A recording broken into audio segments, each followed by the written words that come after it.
There is a painting that hung in Jeffrey Epstein's Manhattan townhouse.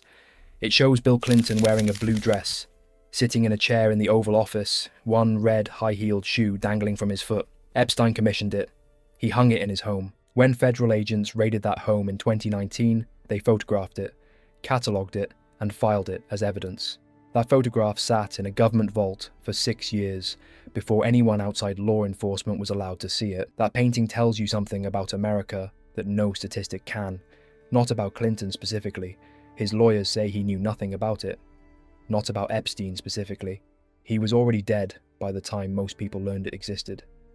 It tells you about the world that painting existed in, a world where the most powerful people on Earth gathered in private spaces owned by a convicted sex offender, where presidents and princes and tech billionaires and Nobel laureates attended his dinners and flew on his planes and visited his islands, where everyone in certain circles knew what he was and nobody said anything, and where the people whose job it was to say something, the FBI, the Justice Department, the federal prosecutors, either looked the other way or actively constructed the mechanisms that allowed the looking away to be systematic and thorough and legally protected. That world did not end with Epstein's supposed death in August 2019, it just became more careful. And Americans know it, not as an abstract theory, as a feeling that has been building for years into something that now registers in every serious poll of public opinion as a level of institutional distrust and political anger that has no precedent in the post-war era. The Harvard Kennedy School surveyed young Americans in late 2025 and found that only 13% believed the country was headed in the right direction. 13. Not a slim majority unhappy with current policy, not the normal dissatisfaction of the party out of power. 13% of young Americans think the country they live in is going somewhere good. The rest have looked at what the country is doing and concluded it is going somewhere else. This video is about what produced that number, not as a political argument for one side or the other. Both sides produce this, and both sides have failed the people they were supposed to serve, and that is one of the things that makes the current moment different from previous periods of American anger. This is about the specific accumulation of specific failures that has brought the most powerful country in human history to a place where its own young people, in overwhelming numbers, have stopped believing in it. Start at the beginning. Because the American idea, the original one, the one that a group of European colonists constructed in the late 18th century and sent out into the world as the most radical political experiment anyone had ever attempted, was genuinely extraordinary. It is easy to be cynical about it now, looking at what has been done in its name over 2.5 centuries, but the original idea was something the world had never seen before and did not fully believe was possible until it existed. The proposition was simple and revolutionary. That ordinary people could govern themselves, that freedom was not a privilege granted by kings or inherited by aristocrats or administered by priests, but a right belonging to every person simply by virtue of existing as a human being, that a government derived its legitimacy not from divine authority or military power or the accident of birth, but from the active, ongoing consent of the people it governed, that the people could, if the government stopped serving them, revoke that consent. Thomas Jefferson put it into the founding document. We hold these truths to be self-evident, that all men are created equal, that they are endowed by their Creator with certain unalienable rights, that among these are life, liberty, and the pursuit of happiness, that to secure these rights, governments are instituted among men, deriving their just powers from the consent of the governed. And this is the part that tends to get forgotten in the reverent recitation of the document, that whenever any form of government becomes destructive of these ends, it is the right of the people to alter or to abolish it. The right to alter or abolish. Not just to vote, not just to complain, to fundamentally change or remove a government that has stopped serving the people it was created to serve. That was the founding promise, not just freedom from a king, freedom to hold whatever replaced the king accountable to, the permanent, constitutional, foundational right of ordinary people to look at what their government is doing and say, no, this is not what we agreed to. Europe looked at that idea and was transformed by it. The French Revolution came 13 years after 1776, explicitly shaped by the American example. The revolutions of 1848 swept across the continent with the American Republic as their model and their proof of concept. The democratic movements of the 20th century, in the colonies, in the Soviet satellite states, in the authoritarian societies that eventually liberalized, all of them pointed at America as evidence that the idea was not just philosophy. that it could be done, that a country built on that foundation could survive, compete, and become the dominant civilization on Earth. And then look at what has happened to it. The America of 2026 is the most politically divided country in the developed world. Not divided in the normal way that healthy democracies are divided between competing visions of how to organize a society. Divided in a way where significant portions of the population have concluded that the other side is not just wrong, but actively evil and dangerous. Where the political system has been so thoroughly captured by money and organized interest groups that the actual work of governing, the housing, the healthcare, the crumbling infrastructure, the daily conditions of life for ordinary people, barely happens in any serious form. Where the distance between the political class and the population it theoretically represents has become so vast that they might as well be inhabitants of different countries who occasionally interact through the mechanism of an election that changes very little. How did it get here? That question has a specific answer. It involves money, it involves the culture, it involves specific organizations and specific decisions and specific people who benefited from what happened. And it involves the thing that makes 2026 different from every previous period of American anger, which is that enough people have now looked up from their daily lives to understand in some detail what has actually been done to them. Let's start with the culture, because the cultural shift in America is where the breakdown is most visible and most personally felt by the people experiencing it. And the contrast between what American culture was and what it has become is one of the most striking things you can examine if you want to understand the current state of the country.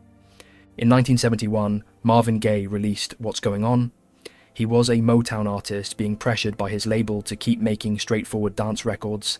He refused and made an album about the Vietnam War, about poverty, about police brutality, about the specific devastation that drugs were doing to black communities across America. It went to number one. It is still regarded as one of the greatest albums ever recorded in any genre. In 1975, Bruce Springsteen released Born to Run, a record about working-class Americans who felt trapped in specific dead-end lives and were looking for any way out. In 1971, Don McLean's American Pie spent 4 weeks at number one, an 8.5-minute song about the death of innocence in American culture following the assassination of Kennedy. These were not underground records for small audiences. They were the biggest music in the country. American popular culture was capable of holding complexity, of treating its audience as people who could handle more than a simple message, of saying difficult things about difficult realities and doing it well enough that millions of people wanted to hear it. Bob Dylan had won a Grammy in 1980 for Slow Train Coming. In 1962, Pete Seeger's version of We Shall Overcome was the anthem of the civil rights movement.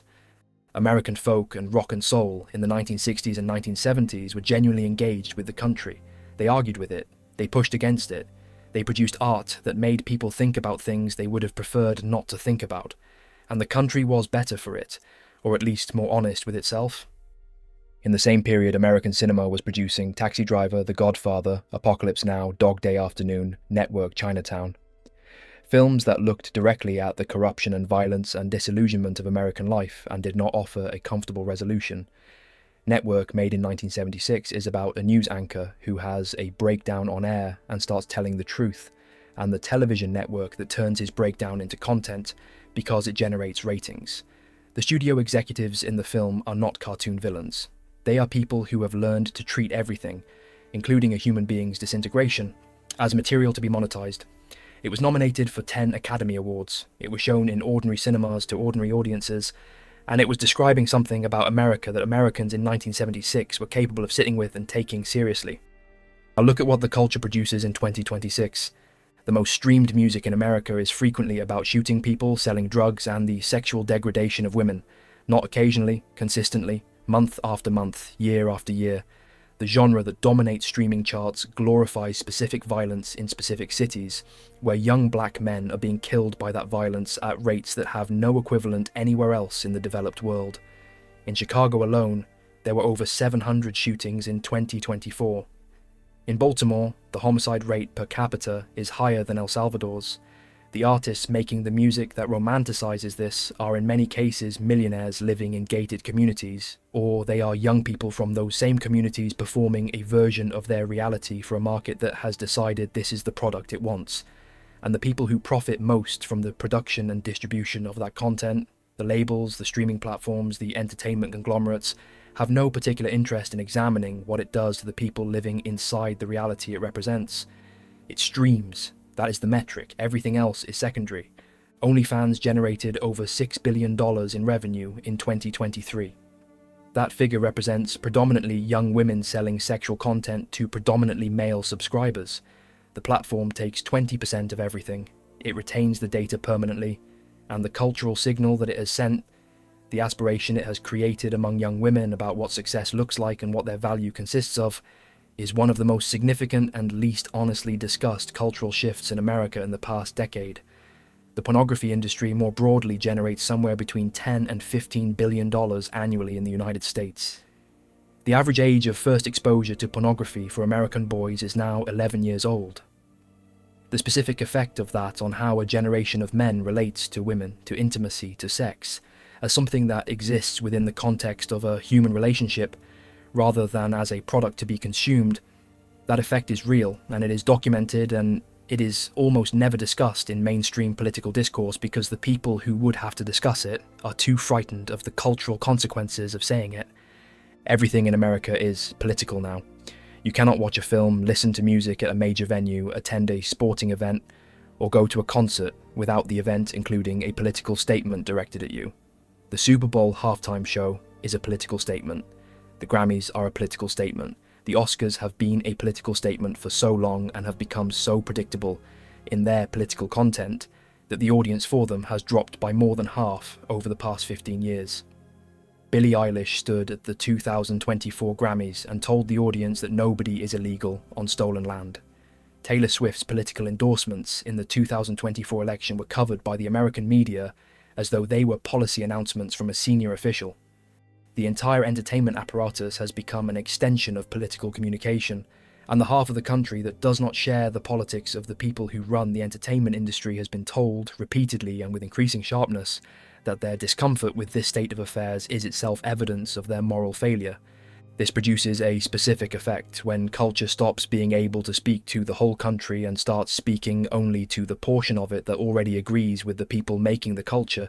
It ceases to function as culture in any meaningful sense and becomes something closer to propaganda.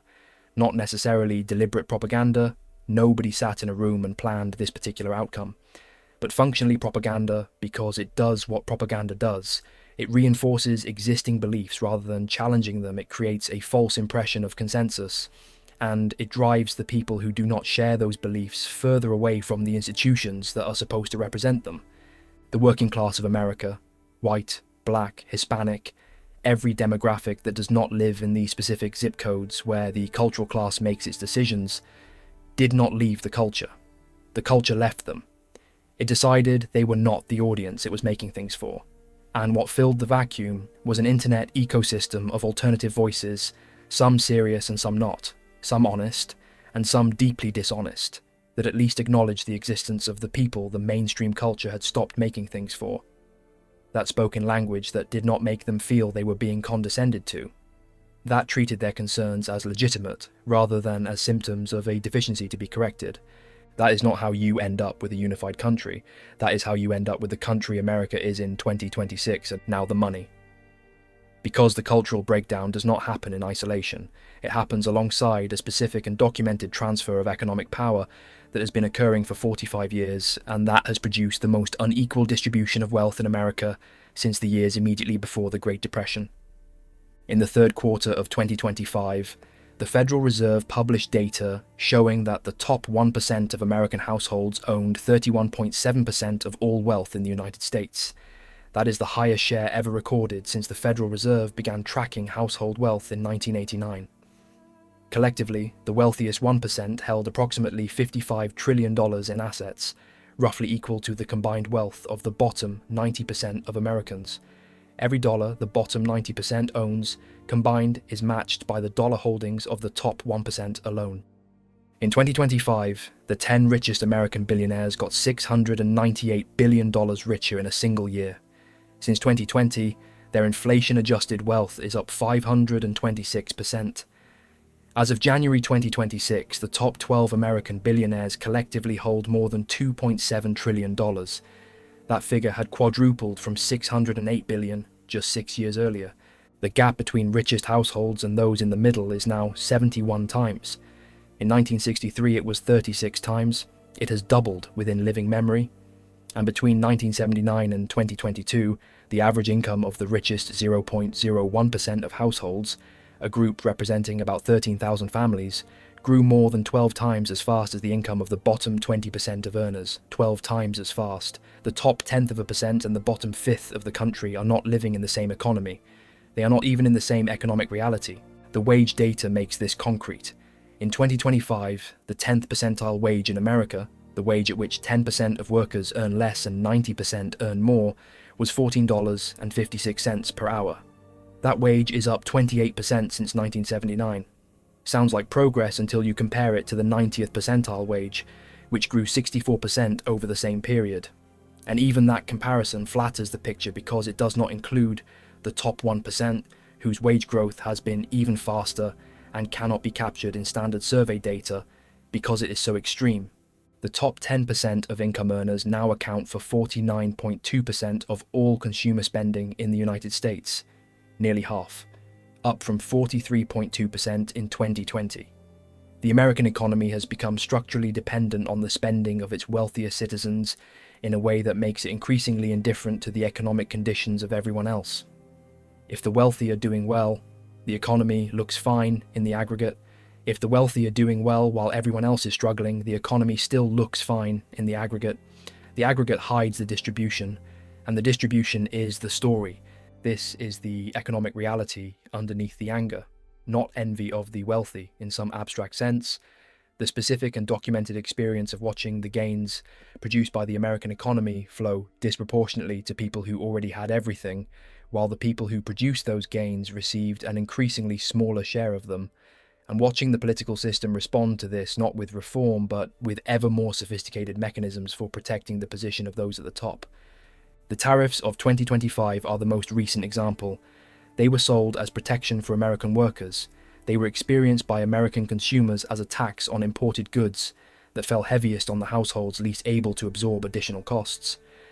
While the wealthiest Americans hold their wealth in stocks and other financial assets that can be restructured to minimize exposure, the working class holds its wealth primarily in cash and housing and spends the majority of its income on goods. The tariffs were estimated to cost American households collectively $430 billion in 2025. Not companies, not the wealthy, households. The people who could afford it least paid the most. Meanwhile, in the first quarter of 2025, Elon Musk's net worth crossed $330 billion. Jeff Bezos crossed $240 billion. Mark Zuckerberg crossed $200 billion. These are not typos, these are the actual figures. And these men pay effective tax rates that are consistently lower than those paid by middle-class American workers because the tax code has been written over decades by legislators who receive donations from the people who benefit from its provisions, which is the transition to AIPAC. Because the story of how the American tax code came to work the way it does, how the regulatory environment came to serve the industries it was supposed to regulate, how American foreign policy came to reflect the interests of specific donors rather than the general population. That story is the story of campaign finance. And AIPAC is the clearest single example of how that system works in practice. AIPAC is the American Israel Public Affairs Committee. It is a registered lobbying organization. Everything that follows is documented in Federal Election Commission filings that are available to the public. This is not a theory about how things might work, it is the documented record of how they do. In the 2023 to 2024 election cycle, AIPAC and its affiliated super PAC, called the United Democracy Project, spent nearly $127 million on American federal elections.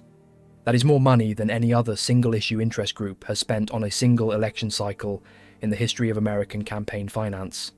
Not a record by a small margin, a significant record. More than any organization focused on any single issue has ever spent trying to shape a single set of congressional elections. The results of that spending are also documented. 65% of the United States Congress, 349 senators and members of the House of Representatives, received money from AIPAC or its affiliated organizations during that cycle. Not a majority of one party or one chamber, 65% of the entire legislative branch of the United States government received money from a single organization focused on a single foreign policy area. The specific targets of the spending are worth examining. AIPAC spent $20 million in two House primary elections specifically to remove Democratic members of Congress who had called for a ceasefire in Gaza. Cori Bush of Missouri and Jamal Bowman of New York, both sitting members of Congress, both elected by their constituents, both with records of service, were targeted by $20 million of outside spending because they had criticized the conduct of a foreign government's military operation. Both lost. In two of the most expensive House primary elections in American history, sitting members of Congress were removed from office because a lobbying organization decided they had said the wrong thing about a foreign country. The message delivered to every other member of Congress was clear. Criticize this policy, and we will spend whatever it takes to replace you with someone who won't. It is not a threat that needs to be explicitly made.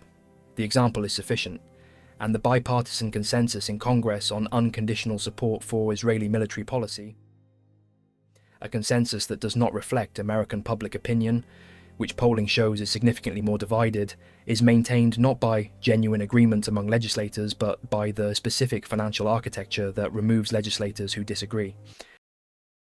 The United States spends more on healthcare per person than any other country on Earth. In 2024, healthcare spending reached approximately $4.9 trillion, 18% of the entire GDP. The average American household spends more on health insurance premiums and out-of-pocket costs than on food. And despite this extraordinary expenditure, the United States ranks last among comparable wealthy nations in healthcare outcomes, last in life expectancy, last in maternal mortality, last in infant mortality. Americans spend twice as much per person as the average wealthy nation and receive measurably worse results. The reason is that the American healthcare system is not designed to produce health. It is designed to produce profit for insurance companies, pharmaceutical companies, and hospital systems. The insurance industry generated over $1 trillion in revenue in 2024. The chief executive of United Health Group received $23 million in compensation that year, the same year that the killing of United Health CEO Brian Thompson on a Manhattan street in December 2024 produced a public reaction so ambivalent that it became one of the most discussed cultural moments in years. A significant portion of the American public said, plainly, that they understood where the anger came from, even if they did not endorse the act. The candor of that reaction told you something real about the state of the country. A majority of Americans support a public option or Medicare for all. The healthcare industry spent over $600 million on lobbying in 2024 alone, more than any other industry. That is why the public option does not exist. That is the system operating exactly as it was designed to operate. Now add the dual citizenship dimension you mentioned, because it matters. American law permits dual citizenship. It is not prohibited.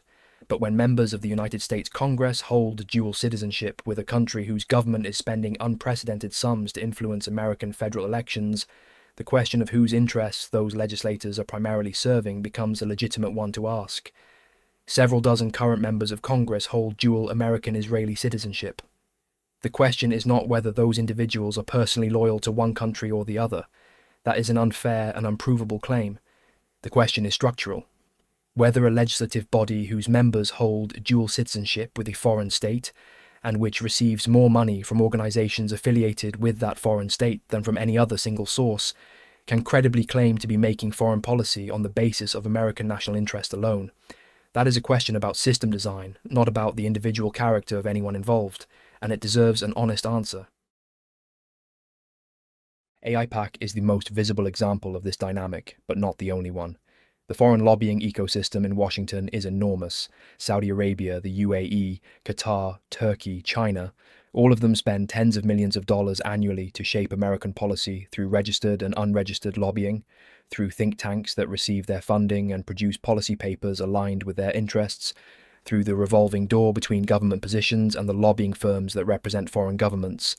The Foreign Agents Registration Act requires disclosure. Its enforcement is notoriously weak. The Department of Justice brought fewer than 10 prosecutions under FARA in the 15 years between 2007 and 2022. The law that is supposed to make foreign influence in American politics transparent is largely decorative. What Jefferson described as the consent of the governed has been replaced, in functional terms, with the consent of the funders. The people who give the money get the policy. The people who vote get to choose between two candidates who have both already made their commitments to the funders before the campaign begins, and the gap between what the funders want and what ordinary Americans want is, in several important areas, significant and documented. A majority of Americans support a ceasefire in Gaza. A majority of Americans support raising taxes on the wealthy. A majority of Americans support Medicare for all or a significant public option for healthcare. A majority of Americans support universal background checks for gun purchases. None of these positions has been enacted into federal law. Some of them have barely been debated seriously. The positions of the majority of the population have not translated into the policies of the government. The positions of the people who fund the elections have. That is the system. That is what Americans are angry about. Not in the form of a precise analysis of campaign finance statistics. Most people do not carry those numbers around in their heads, but in the felt sense of it. The persistent, grinding, years-long experience of watching the political system fail to do the things that most people say they want done, while successfully and efficiently doing the things that benefit the people who fund it. That feeling, confirmed and reconfirmed across decades, is the engine of the current anger. Donald Trump understood this anger. In 2016, he described a swamp, a Washington establishment of lobbyists and donors and career politicians and connected insiders who had captured the political system and were running it for themselves. He said he would drain it. He said he was an outsider who could not be bought because he was already rich. He said America first, not the donors, not the foreign governments, not the people who had owned every previous administration, but the American workers and families who had been left behind. The people who voted for him were not making a mistake in any simple sense. They were making the only rational choice available given the alternatives on offer. They looked at the existing political class and concluded with considerable evidence to support the conclusion that it had failed them, and they decided that someone who explicitly named the problem and claimed to exist outside the system that created it was worth the risk. They were not wrong that the problem was real. The question was whether the solution was genuine. Across two terms, the answer is complicated. Trump did some things that genuinely broke from bipartisan consensus, challenging China trade policy in ways that the previous establishment had declined to, questioning NATO burden, sharing assumptions that had gone unexamined for decades, disrupting foreign policy institutions whose record of achievement was questionable. These were not nothing. But the broader promise, drain the swamp, release the files, restore the working class, put America before the donors, delivered outcomes considerably less than promised. The Tax Cuts and Jobs Act of 2017, the signature domestic legislation of Trump's first term, was the largest corporate tax cut in American history. The corporate rate dropped from 35% to 21%.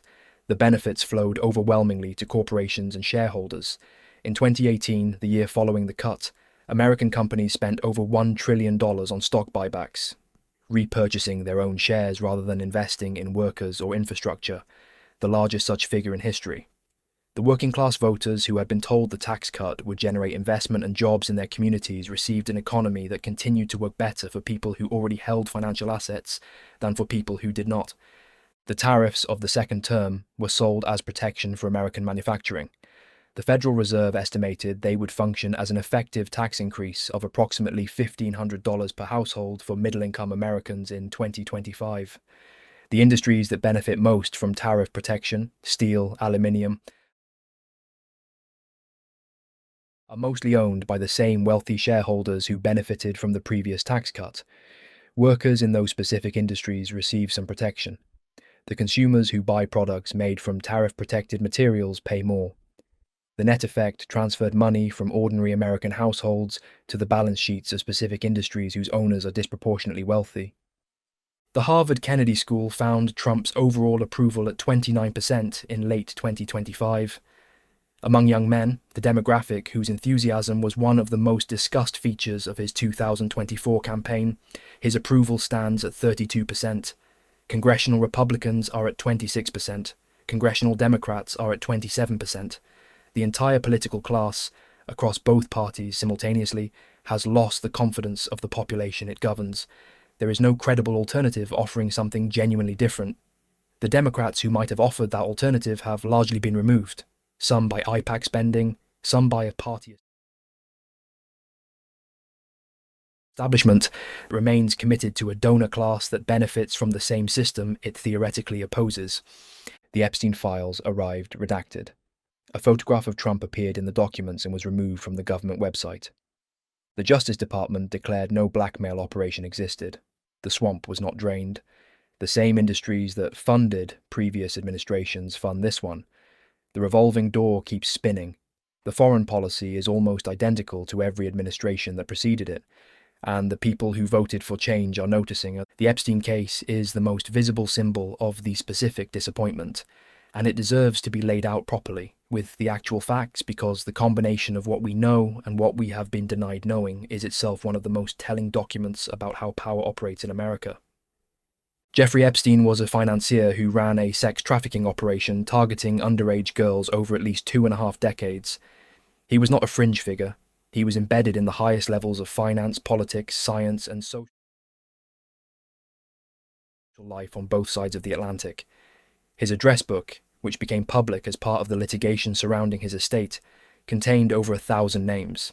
His private plane, which his victims called the Lolita Express, flew hundreds of documented flights carrying many of the most powerful people in the world.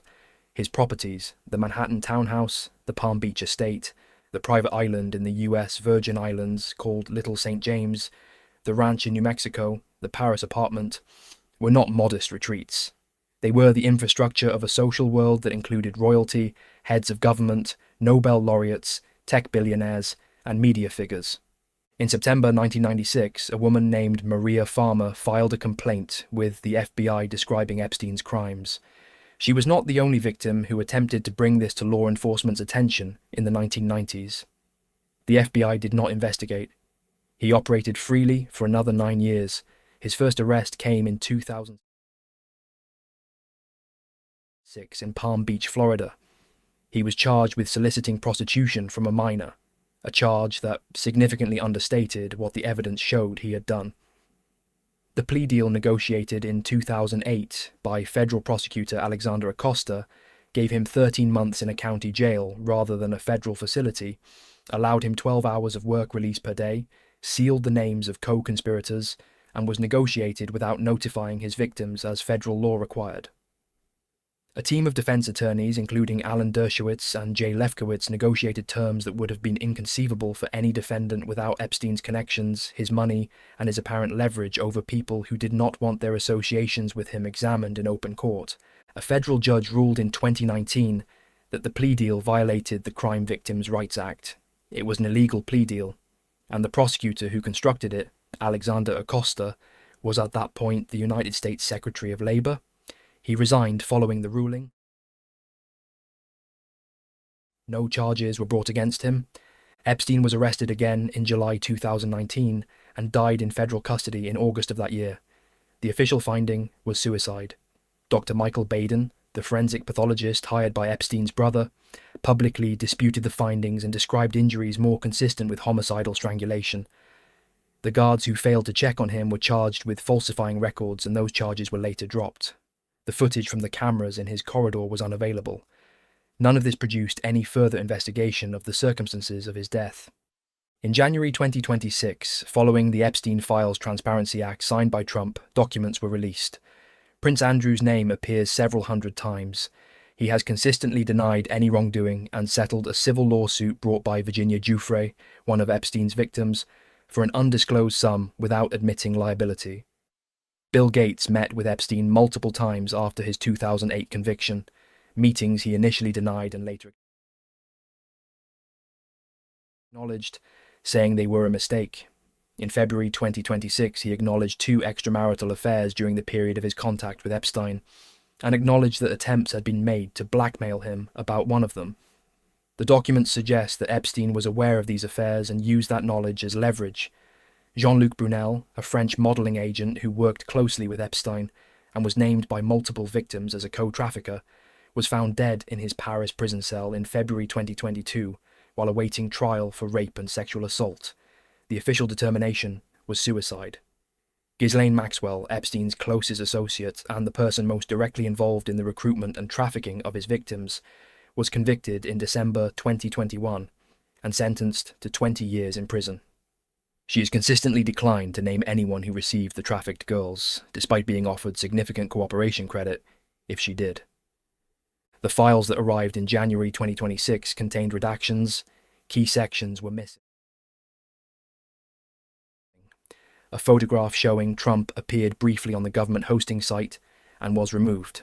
The Justice Department stated that no formal client list existed and that no credible blackmail operation had been identified.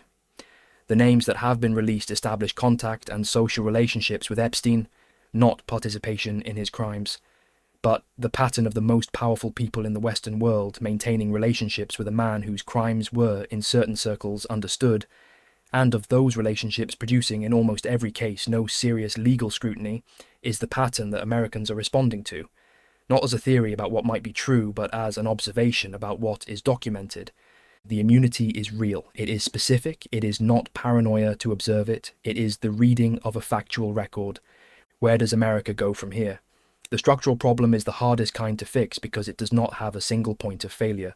Campaign finance allows unlimited money to flow through mechanisms that are transparent enough to be documented, but embedded deeply enough in the system that the people who would need to reform them are the people who benefit from them.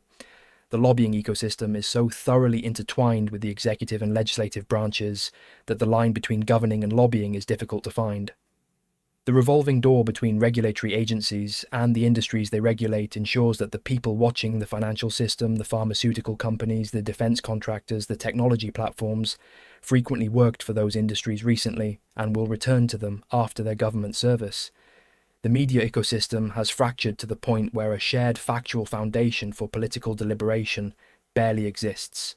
Alexis de Tocqueville visited America in 1831 and wrote one of the most perceptive analyses of the country ever produced. He admired it enormously. He also identified what he considered its central vulnerability. He called it soft despotism, not the hard tyranny of kings and dictators, but a subtler, more comfortable form of control in which citizens gradually become dependent on a government that manages their lives and makes their decisions and leaves them with the form of freedom while draining it of the substance. He wrote, "Above this race of men stands an immense and tutelary power, which takes upon itself alone to secure their gratifications and to watch over their lot. It would be like the authority of a parent if its object were to prepare men for manhood, but it seeks, on the contrary, to keep them in perpetual childhood." He was describing a possibility he feared for a future he could not see. In 2026, it reads as a description of an existing condition. Citizens are managed. Their political choices are shaped by the media they consume, which is shaped by the advertising that funds it, which is shaped by the corporations that buy the advertising, which are shaped by the regulatory environment, which is shaped by lobbying, which is shaped by money from the people whose interests determine what that money buys. The cycle is complete and, for most people living inside it, largely invisible. The future of America is genuinely uncertain in a way that is not normal. Not the ordinary uncertainty of an election or an economic cycle, but the deeper uncertainty of a country whose foundational institutions have lost the confidence of its population across the entire political spectrum, whose wealth has concentrated to a degree that the political system cannot address, because the political system has been purchased by the people who benefit from the concentration, and whose culture has fractured so completely that the shared reality that democratic deliberation requires no longer exists in any reliable form. This is not inevitable. Countries have recovered from worse. The progressive era of the early 20th century reformed the worst abuses of the Gilded Age. The New Deal rebuilt institutional confidence after the Depression. The Civil Rights Movement forced the country to live up to promises it had been evading since 1776. Each of those recoveries required the anger of ordinary people to become organized enough and sustained enough to overcome the resistance of the people who benefited from the status quo. The anger is there. The Harvard polls make that clear. The question is what it becomes. The future of America is genuinely uncertain in a way that is not normal, not the ordinary uncertainty of an election or an economic cycle, but the deeper uncertainty of a country whose foundational institutions have lost the confidence of its population across the entire political spectrum.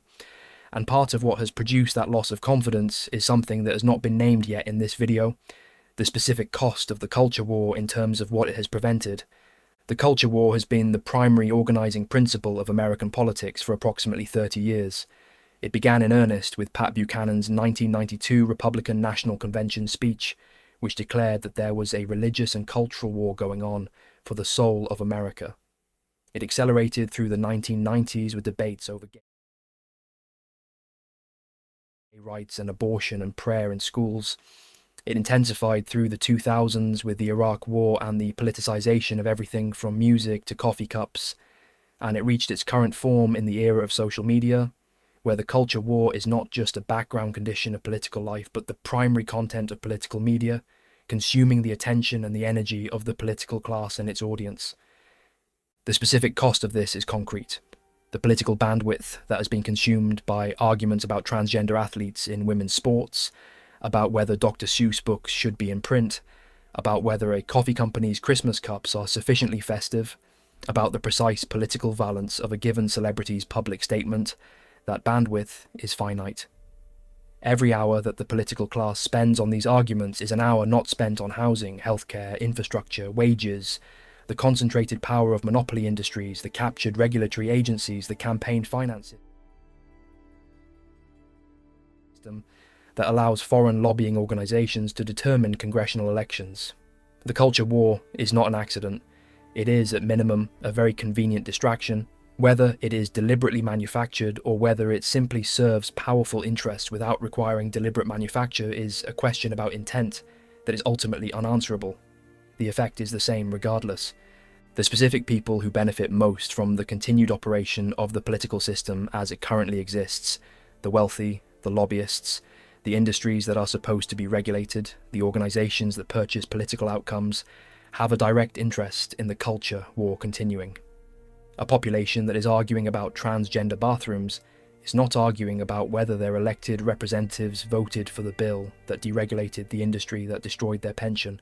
A population that is consuming content about celebrity political statements is not reading the Federal Election Commission filings, document who paid for the legislation that allowed their healthcare premiums to double. The culture war does not have to be deliberately designed as a distraction for it to function as one. It just has to be promoted, amplified, and rewarded by the media systems that make money from the engagement it generates. The result is a country where enormous amounts of political energy are spent on arguments that change very little for ordinary people, while the structural questions, who owns what, who pays what taxes, whose interests the regulatory agencies serve, how foreign money shapes foreign policy, go largely unaddressed. Americans are angry about the culture war. They are also, many of them, beginning to suspect that the culture war is not the actual problem, but a symptom of the actual problem. That they have been given something to be angry about, while the things that are actually shaping their lives proceed with minimal interference. This does not mean the cultural questions are not real. They are real. The questions about identity, about tradition, about what values the country's institutions should reflect. These are genuine questions that deserve serious engagement. But the proportionality with which they receive political attention compared with the structural questions that affect the daily material lives of ordinary people is wildly distorted. And the distortion serves specific interests. Jefferson left the instruction in 1776. Whenever any form of government becomes destructive of these ends, it is the right of the people to alter or to abolish it. He meant it as an instruction. He wrote it into the founding document of the Republic. He knew, having just fought a war against a government that had stopped serving the people it governed, that the problem was not unique to kings. That any government, given enough time and enough unchecked power, would tend toward serving itself. The Americans of 2026, in overwhelming numbers, believe that tendency has arrived. 13% think the country is going in the right direction. The rest have looked at the painting and the plea deal and the redacted files and the $127 million and the $55 trillion held by 1%, while the bottom 90% holds the same amount combined, and they have reached a conclusion. They are angry. They have never been this angry, and they are right.